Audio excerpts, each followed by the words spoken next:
안녕하십니까. 최남수의 노동과 정치 8번째 방송입니다. 이 시간은 3월 6일 오전 12시 01분입니다. 어제 3월 5일 전관 목사의 옥중서신 제14편이 발표되었습니다.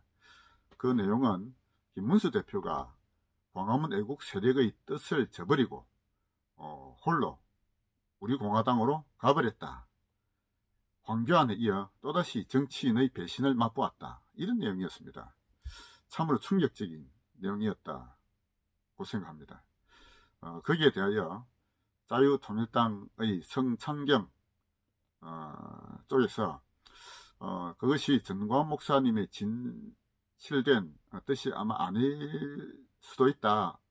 왜곡된 내용일지도 모르니까 좀 더 정확한 진심을 확인하고 대응을 하겠다, 뭐 이런 내용으로 발표를 했습니다.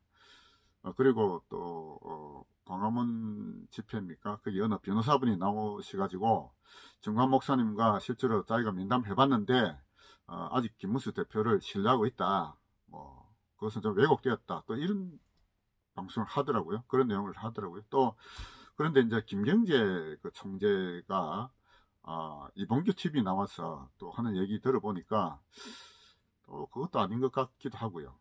뭐 우리 공화당과의 합당에 대해서 전관 목사는 반대했다고 합니다. 그런데 그 반대를 물리치고 뭐 그렇게 합당을 해버리니까 김문수 대표와는 이제 결별을 하겠다, 뭐 이런 얘기를 또 하더라고요. 어느 것이 진실인지는 좀 잘 모르겠습니다. 그러나 그래서 거기에 대해서 제가 생각을 좀 정리한다고 어제 말씀 못 드리고 오늘 나름대로 좀 정리를 해서 저희 의견을 좀 말씀드려보고자 합니다. 지금 어제와 엊그제 이틀간에 걸쳐서 우파 진영의 중요한 인물들이 두 번의 옥중서신이 있었죠. 3월 4일 박근혜 전 대통령의 옥중서신, 그리고 3월 5일 전광 목사의 옥중서신.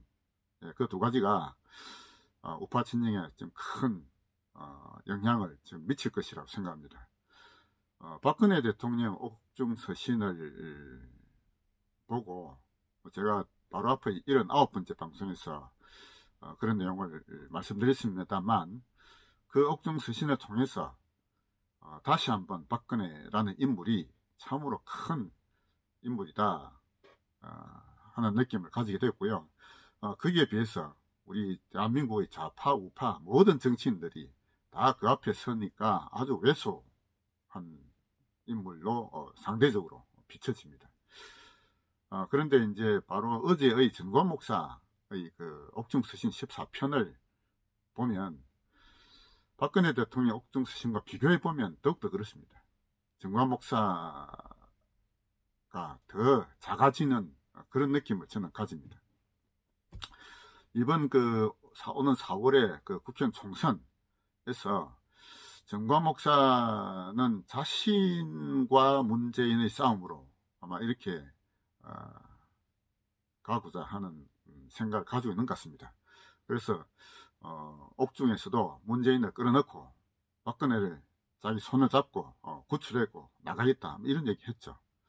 결국 자신이 주도권을 장악하겠다, 이런 생각을 가지고 있는 것 같습니다. 그런데 저는 거기에 대해서 반대한다, 이런 말씀을 드렸죠. 박근혜를 앞당 세우고 전광훈 뒤에 조력을 역할을 해야 된다라고 저는 생각합니다. 이번 총선에서는 박근혜와 문재인의 싸움으로 가야 된다라고 생각합니다. 박근혜와 문재인, 결국 그것은 거짓과 진실, 진실과 거짓의 싸움이다. 저는 그렇게 생각하고 있습니다. 그리고 공산혁명과 자유혁명의 싸움이다 라고 보는 것이죠.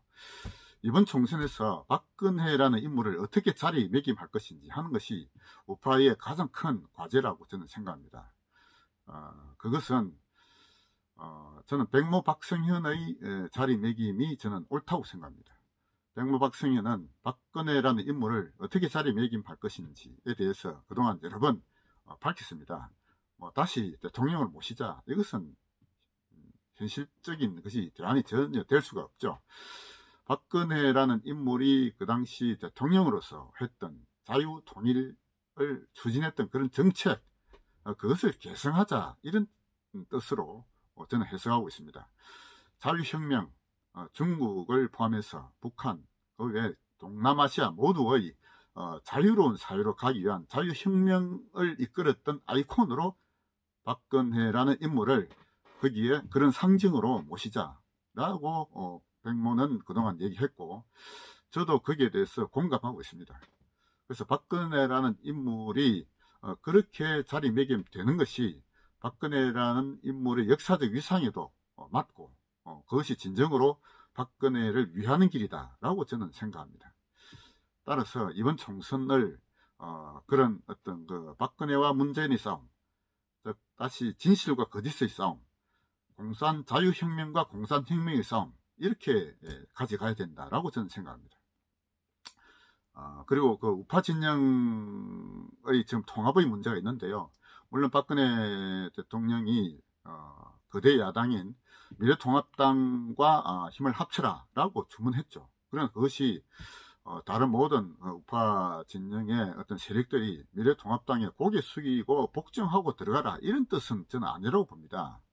미래통합당이 그동안 해왔던 아주 실망스러운 모습에도 불구하고, 그러나 이번 총선에서 승리하기 위해서 미래통합당이 가장 큰 세력이라는 것을 현실을 인정할 수밖에 없기 때문에 미래통합당 중심으로 힘을 합쳐라라는 말씀을 한 거라고 생각합니다. 조우석 그 평론가가 올린 그것을 저는 찬성하고 있습니다. 조우석 평론가가 올린 그 유튜브 방송을 다시 한번 여러분도 시간 되시면 찾아서 보시기 바랍니다. 지금 미래통합당의 위치가 자유진영의 그 이념적 어떤 그 핵심적인 위치를 지금 점하고 있지 않습니다.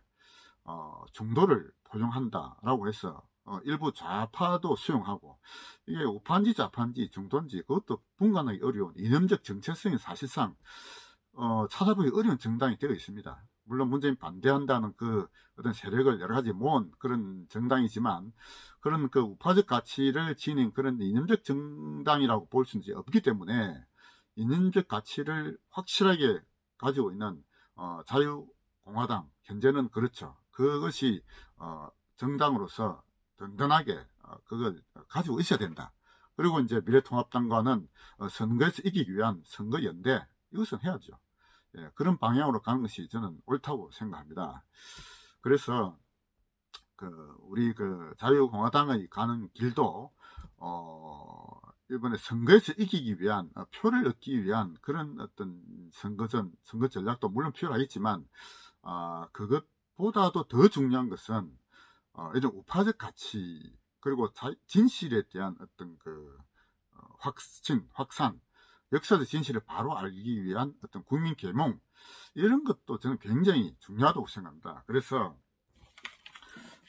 지금 자유공화당이 가야 되는 과정, 이번 선거에서 가야 되는 과정은 저는 두 가지 과정이 필요하다고 생각합니다. 첫째가 진실과 자유, 그리고 이념을 제대로 국민에게 전파하는 학습을 이번 선거를 통해서 국민들에게 퍼뜨려야 된다라고 생각합니다. 그래서 그런 학습 과정이 필요하다라고 생각하고요. 그런 어떤 학습 조직화되는 어떤 과정, 그리고 선거구별 지역 조직을 강화해 나가는 그런 조직 과정, 두 가지가 필요하죠. 학습 과정, 그리고 조직 과정, 이 두 가지가 결합되어야 된다라고 생각합니다. 그것을 이끌어 갈 수 있는 정당은 현재는 자유통일당, 자유공화당 밖에는 현재는 없다고 봅니다. 그것을 할 수 있는 정당이. 그래서 그런 어떤 명확한 자유와 진실이라는 핵심 가치를 명확하게 가지면서 그동안 잘못 알려져 있는 역사적 어떤 프레임들을 깨뜨리는 그런 학습을 이번 선거를 통해서 국민들에게 정확하게 알리는 그런 역할을 해야 된다라고 저는 생각합니다. 그 과정에서 학습과 그리고 지역 조직, 그것을 주장했던 인물이 누굽니까? 정규재 주필과 백무 박성현이라고 저는 생각합니다. 그래서 그 두 분을 제대로 좀 이렇게 좀 삼고초려해서 좀 모시기 바랍니다. 예, 그걸 다시 한번 부탁드리고요. 그러면 정광 목사가 지금 그 김문수 대표를 비난하고 한 근본 원인이 어디 있습니까? 우리 공화당의 합당 그거를 지금 못하겠다고 이제 반대한다고 해서 지금 그러지 않습니까? 우리 공화당과 정광 목사 그동안 결국 그 뭔가 박근혜 탄핵에 대한 진실에 대한 자세가 서로 달랐던 것입니다. 우리 공화당은 박근혜 탄핵이야 그야말로 거짓에 잘못된 것이기 때문에 거기에 대한 반성과 참여하고 박근혜 탄핵을 적극적으로 주도했던 탄핵 오적을 다 없애야 된다 이런 주장을 했지 않습니까? 그에 비하여 정관 목사는 박근혜는 탄핵 당할 만했다. 박근혜 자신이 워낙 잘못한 게 많았다. 이런 얘기들을 그동안 해왔던 것입니다. 이번에 감옥에 들어가서 뭐 박근혜 손잡고 나오겠다 했지만 그것이 박근혜 탄핵에 대한 어떤 반성과 참여의 자세는 아니라고 봅니다. 오히려 박근혜를 자신이 구출했다라고 자기를 주역으로 내세우는 그런 모습이라고 저는 생각하고 있습니다. 그래서 그동안 뭐 그런 그 정관 목사가 박근혜 탄핵에 대한 진실을 제대로 알리고 반성과 참여를 먼저 하기를 저는 아주 바랐죠. 뭐 그에 대한 글과 동영상 제가 많이 올렸습니다. 그러나 지금 이제 이 시점에서 정관 목사가 그런 자세를 보이기를 기대하기는 이제 어렵다고 봅니다. 김문수와도 결별하고 우리 공화당과 합당한 것에 대해서 아주 그 반대하는 그런 입장을 있기 때문에 어차피 정관 목사는 이제는 우리 선거전에서 독립 변수가 아니고 종속 변수로 저는 이렇게 그 스스로 추락했다라고 저는 생각합니다. 그러면 이제 우리 기독교 애국 세력, 기독교 세력과 그 광화문 그 태극기 애국 세력을 어떻게 해야 될 것이냐. 결국은 두 가지로 갈라지겠죠. 정관 목사를 추종하는 그런 쪽과 기독교를 믿거나 혹은 그런 그동안 거기에 참여했던 애국 시민들의 결국은 판단을 개별적으로 해야 될 것입니다. 저는 우리 그 기독교의 본질, 개신교의 본질을 저는 종교개혁으로 보고 있거든요. 제가 뭐 기독교에 대한 깊이 있는 학식은 없지만 제가 가지고 있는 상식은 그렇습니다. 종교개혁 루트가 했던 그 몇 년도입니까? 1517년 독일의 비텐베르크 성교회문에 95개조의 반박문을 게시함으로 해서 그 당시 그 가톨릭의 그 면죄부 판매에 반대하고 성경을 가장 앞에 내세우면서 그런 그 개인을 성경을 통해서 하나님을 직접 만나는 그런 어떤 길을 열어준 것이 전 종교개혁의 본질이라고 생각하고 있습니다.